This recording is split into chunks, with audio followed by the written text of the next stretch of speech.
Alors bonjour, je vais vous montrer dans cette vidéo comment faire un motif avec placement d'aiguille.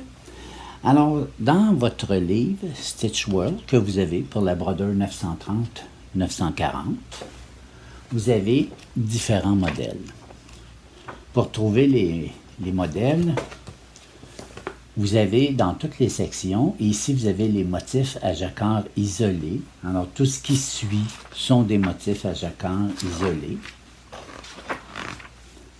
Ensuite, vous allez avoir les motifs dentelle. Alors tous les motifs suivants dans les pages sont des motifs de dentelle. Vous avez ensuite des motifs. Il y en a pas mal de dentelles, comme vous voyez. Vous avez ici les motifs en dentelle fermée. Alors, c'est la même chose. Tout ce qui suit sont des motifs avec dentelle fermée. Alors, pour les besoins de la cause, on va aller chercher les motifs toc. Alors, voici ici, point toc. Alors, tous les motifs suivants sont en point toc. Alors, on va aller chercher le motif 290, ce motif-ci. Lorsque vous choisissez un motif dans votre livre, prenez toujours soin d'aller voir tous les graphiques en arrière. Vous avez tous les motifs sont en arrière sous forme de graphique. Alors, je vais aller chercher le 290.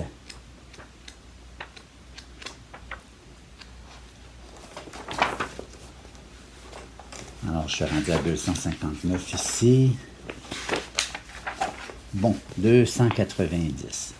Alors, regardez bien le graphique 290. Vous voyez que celui-ci, il est représenté avec des petites aiguilles en dessous. Alors, vous avez les motifs standards. Il n'y a rien en dessous, donc vous avez besoin de mettre toutes vos aiguilles pour travailler. Par contre, quand on arrive à des motifs comme ceux-là, vous avez besoin de faire un placement d'aiguille. Alors, vous voyez ici, vous avez une aiguille qui travaille, une aiguille hors travail, représentée par le petit O, 4 aiguilles qui travaillent, une aiguille hors travail, 4 aiguilles qui travaillent et une aiguille hors travail. Alors, il faut faire le placement d'aiguille à ce moment-là. Le motif ici, a 12 mailles de largeur, donc le placement du motif va se faire à partir de la 6e aiguille à gauche du 0 et vous allez placer toutes vos aiguilles comme le graphique vous montre. Alors, j'ai monté préalablement 50 mailles. Je vais allumer ma machine. Je vais entrer le motif 290. Alors, vous voyez, ça me dit 6. Donc, la première aiguille, c'est celle-ci, l'aiguille 6 gauche. Et je repaye sur Step. Je suis prêt à tricoter. Maintenant, 6 gauche, c'est l'aiguille ici qui doit travailler. L'aiguille suivante ne travaille pas. Vous la mettez en position E pour commencer. Vous avez 4 aiguilles qui travaillent, une qui ne travaille pas, 4 aiguilles qui vont travailler et une qui ne travaillera pas. Et on recommence au début. Vous avez une aiguille qui travaille, une qui ne travaille pas, 4 qui travaillent, une qui ne travaille pas, 4 qui travaillent, une qui ne travaille pas. Et on recommence au début. En fait, vous faites le placement de votre motif à tous les 12 aiguilles, finalement. Donc, j'en ai une qui va travailler ici. En fait, pas une qui va travailler, mais une qui va travailler là. Une qui ne travaille pas, donc j'avance toujours celle qui ne travaille pas pour pouvoir la transférer. 4, une, et j'ai plus de maille, donc je vais laisser la dernière en travail. Je vais faire la même chose de l'autre côté. Naturellement, vous allez partir de la 7e aiguille. On a fait les 6 aiguilles, on part de la 7e, on lit le graphique de droite à gauche pour placer la gauche de vos mailles.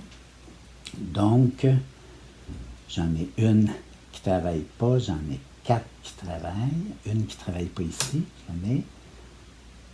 j'en ai 4 qui vont travailler, une qui ne travaille pas, 4 qui vont travailler, une qui ne travaille pas, une qui va travailler, j'en compte 4 et j'en tire une. Alors, voilà le placement d'aiguille. Maintenant, si vous trouvez que c'est difficile de faire les deux côtés et que vous ne voulez pas vous mêler, l'autre façon de faire, je vais replacer mes aiguilles, je vais tricoter 2 rangs et je vais laisser mon charrier à gauche. Je vais réentrer mon patron et lorsque ça me dit 6 à gauche, ça veut dire qu'il faut que je commence mon placement d'aiguille et ma 6e à gauche. Dans mon cas, j'ai 25 aiguilles à droite et j'en ai 26 à droite plutôt et 25 à gauche, ça n'a pas d'importance. Je vais lui dire à gauche de commencer le motif à la 25e aiguille gauche. Alors, je vais effacer le 6 et je vais mettre 25. Attendez un petit peu, il faut que je paye sur le jaune. 25. Alors, je peux commencer à ce moment-là, en suivant mon graphique, je peux commencer directement à la première aiguille 25. Donc, la première va travailler, la deuxième ne travaillera pas. J'en ai 4 qui travaillent, une qui ne travaille pas, 4 qui travaillent, une qui ne travaille pas, une qui travaille, une qui ne travaille pas, 4, une qui ne travaille pas, 4, une qui ne travaille pas. Oups, j'ai mis 5 ici, là, c'est pas bon. On va rentrer celle-là.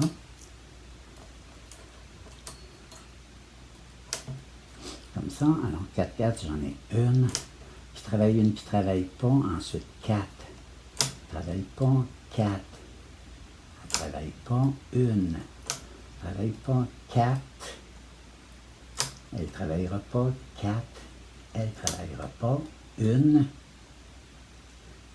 elle ne travaillera pas. Alors voilà, mon placement d'aiguille est fait. Alors là, mon motif ne sera pas nécessairement centré. Alors si vous procédez de cette façon-là, il faudrait calculer vos mailles en fonction que ça soit placé un peu comme vous voulez. Non? En fait, j'aurais pu y mettre 6 aiguilles de plus à gauche et 6 de plus à droite.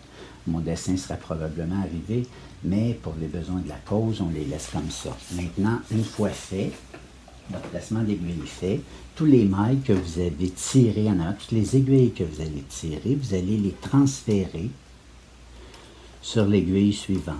Côté gauche, côté droit, ça n'a pas d'importance, c'est juste pour faire le placement d'aiguille. Et si je vous montre les aiguilles pleines au départ, c'est tout simplement parce que quand vous allez faire vos côtes, vous allez avoir plein d'aiguilles partout. Et pour commencer le motif, vous allez être obligé de faire votre placement d'aiguille. Donc, toutes les aiguilles que vous avez devancées qui ne devraient pas travailler, vous devez enlever la maille dessus et la reporter sur l'aiguille d'à côté.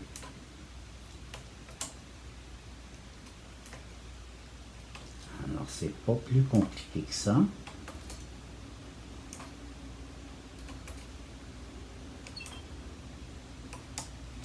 Alors, tous les aiguilles vides, on les place en A, position A, c'est-à-dire qu'ils ne travailleront pas tout le long du tricot. Voyez-vous? Et vous vérifiez si votre placement est bien fait. De toute façon, vous le voyez, ça se suit régulièrement. Une qui ne travaille pas, c'est-à-dire une qui travaille, une qui ne travaille pas. 4 en travail, une hors travail. 4 en travail, une hors travail. Une en travail, une hors travail. 4 et ainsi de suite. Donc, une fois que c'est fait, vous placez votre chariot vous partez votre chariot de gauche, vous le placez à KC2 et vous faites le premier rang de présélection sans toucher à aucun autre bouton que d'avoir placé sur KC2. Alors, vous voyez, ça a sélectionné, présélectionné certaines aiguilles et ça l'a laissé en position B d'autres aiguilles. Maintenant, vous mettez votre compteur à 0.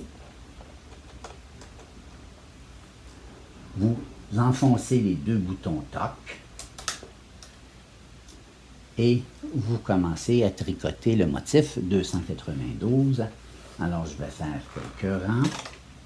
Et naturellement, quand on fait du TOC, là, vous avez deux petites roulettes de caoutchouc en dessous. Vous les poussez au fond. Je vais vous montrer si je peux facilement vous... Je ne le montrerai pas tout de suite. Mon livre est tombé par terre. Je ne vous le montrerai pas tout de suite parce que je ne veux pas recommencer la présélection. Mais vous avez des petites roulettes en dessous. Vous pouvez les tirer vers vous ou les pousser en arrière. Ça l'aide pour que le TOC se fasse bien. Alors, mon premier rang est fait. J'ai accroché mon fil ici. Là, on va... je vais le faire tenir là. Bon. Et naturellement, j'avance la première aiguille si je veux qu'elle se tricote. Vous pouvez toujours l'avancer. C'est sûr que si elle est sélectionnée, elle va se tricoter, mais pour pas tout le temps vérifier, sélectionner, non sélectionné, vous êtes mieux de l'avancer côté chariot toujours.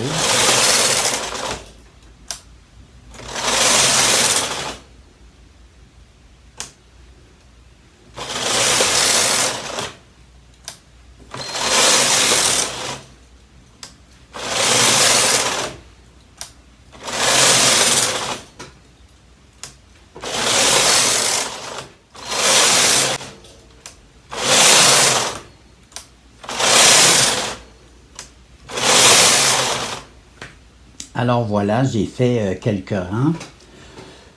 Vous avez le choix, lorsque vous fermez, de fermer en tricotant un rang complet sans motif, c'est-à-dire je vais enlever le TOC ici et je vais remettre mon bouton à NL. Comme vous avez commencé avec toutes les mailles, souvent pour terminer, on va remettre toutes les aiguilles. C'est plus simple ensuite pour fermer. Je vais repousser le tricot ici et je vais faire deux rangs de stockinettes, de 2 aiguilles. Et voilà, vous pouvez fermer vos mailles. Alors, on va vous montrer ce que ça donne.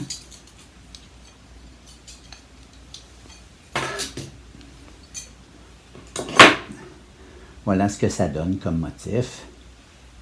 Comme vous voyez, avec les placements d'aiguilles, ça fait un peu du TOC un petit peu ajouré. Ça fait un genre de dentelle finalement qui est très beau. Je vais fermer les mailles. On va accrocher l'octo.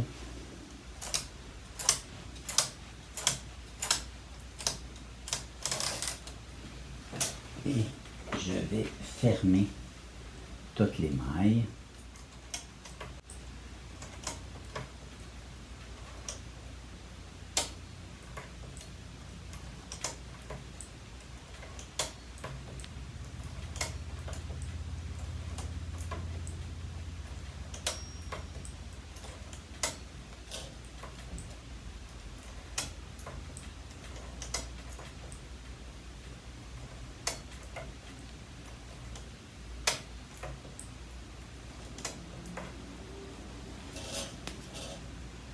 Alors voilà, les mailles sont fermées.